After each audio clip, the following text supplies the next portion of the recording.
Hello everyone. This is Gayatri Priya, Assistant Professor in the Department of EC of RMD Engineering College. In today's sessions, we are just going to discuss a topic on electron devices and circuit theory, and the topic is going to be diode resistance.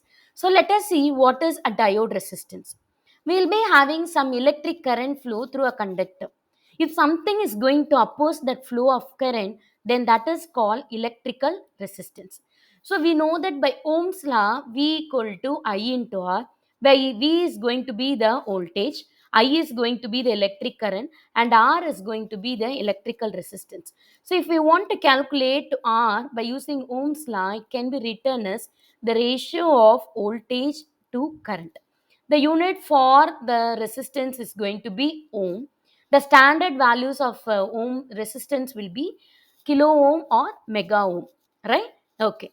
Generally, an ideal diode will be offering zero resistance during the forward bias and infinite resistance in the reverse bias.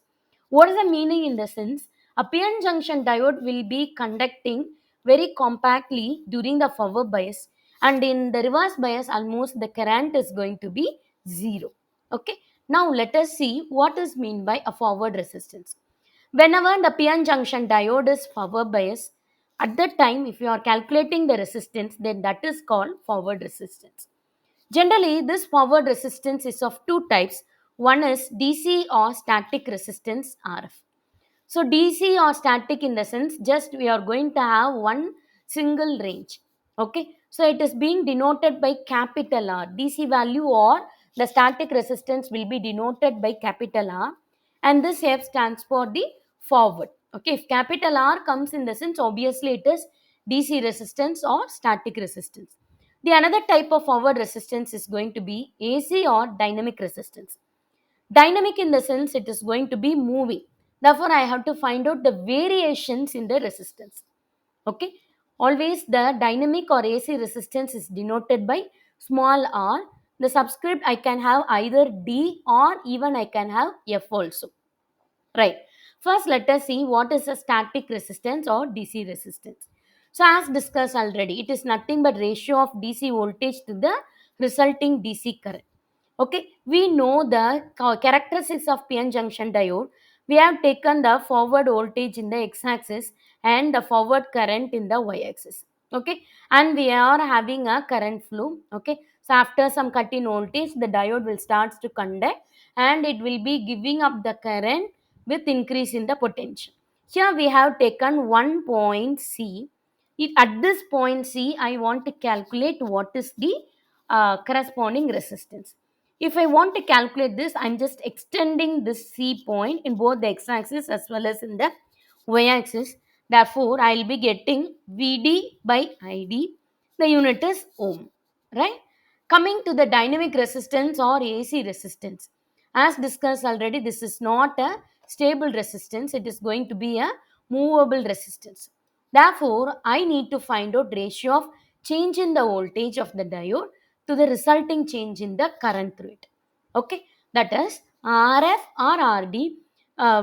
Be note that here the resistance are being indicated by small r. It indicates the AC resistance or dynamic resistance. Okay, so if you are taking down the graph, okay, I will be taking two different points. Let it be C point and let it be D point. Okay, I have to find out the difference in the diode voltage as well as in the difference in the diode current. The ratio of this gives you dynamic resistance. One another method to calculate the diode AC resistance is, we know that RF is nothing but variation in voltage by variation in current. And also we know the current equation I equal to I naught into e power V by eta Vt minus 1, where I is going to be the diode forward current, I naught is the diode reverse saturation current, V is going to be the applied voltage, Vt is going to be the thermal equivalent voltage, and eta is going to be the ideality factor. This ideality factor of germanium is 1 and for silicon it is 2. So I am just multiplying I naught within this term. Okay, let it be equation number 1. Now I'm just differentiating equation 1 with respect to V. Okay, so this term is going to be the reverse saturation current independent of voltage. It is almost equal to the constant value, the differentiation of constant fetches the zero value. Okay, here I naught is going to be the constant. This is the differentiation of e power x. Okay, so for that e power ax, in the sense differentiation of e power ax is equal to e power ax by a. The same way, I naught is equal to e power v by eta vt. Here the constant is 1 by eta vt. Right? From equation 1, if I'm taking this I naught to the left hand side, I would be equal to, that is I plus I naught is equal to I naught into e power v by eta vt. Now I'm going to substitute the numerator term by I plus I naught. Okay, so we know that the I naught is the reverse saturation current, which is almost negligible when compared to the diode forward current. Okay, therefore di by dv can be written as I by eta vt. Right?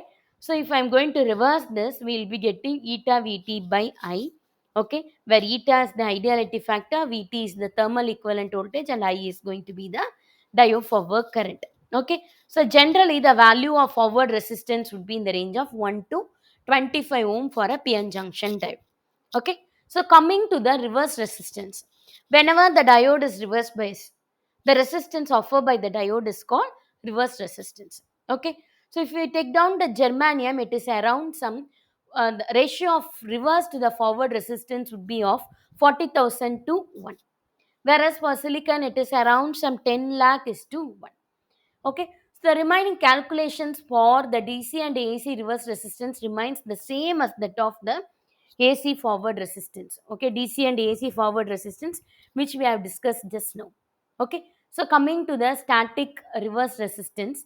Okay, so if you are taking down the graph, the reverse voltage is taken along the negative x-axis and IR is taken over here. Okay, so if I am taking some point, okay, let me take this point as C. So I need to find out the corresponding voltage as well as the current value, which is nothing but 0A by 0B, okay, which is measured in terms of kilo ohm or mega ohm. So dynamic in the sense I want to find out the resistance with respect to two different position. Okay, let it be position C, let it be position D. If I want to calculate the reverse resistance, I need to find out what is 0B minus 0A. Then only I will be fetching up the difference in this reverse voltage.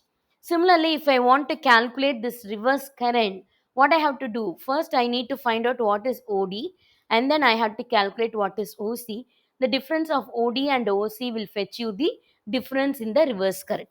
Okay, OB minus OA by OD minus OC. It is in the terms of kilo ohm or mega ohm. Now, coming to the diode equivalent circuit, or we can say this is the small signal switching models. All right. Actually, here, whenever I'm going to replace the actual terminal by a special operating region, then that is called the diode model. Okay. Taking down the ideal diode model. Okay. So, during the forward bias condition, the diode will be in conduction. Okay. We'll be having some current flow. Therefore, it will be acting as a closed switch. Okay, whenever the diode is reverse biased, the current is going to be zero. That is, it will be acting as an open switch. That is, the switch is being open. Ideally, even at zero voltage, I will be getting the maximum current flow. And at the reverse bias, the current flow is ideally zero. Okay, here we have given the approximate model. Approximate model in the sense we need to include the influence of this RF resistance, right? So I'll be having the influence of such the applied voltage V naught over here, and this is for the ideal model we have given. Okay, hope you understand today's sessions. Thank you.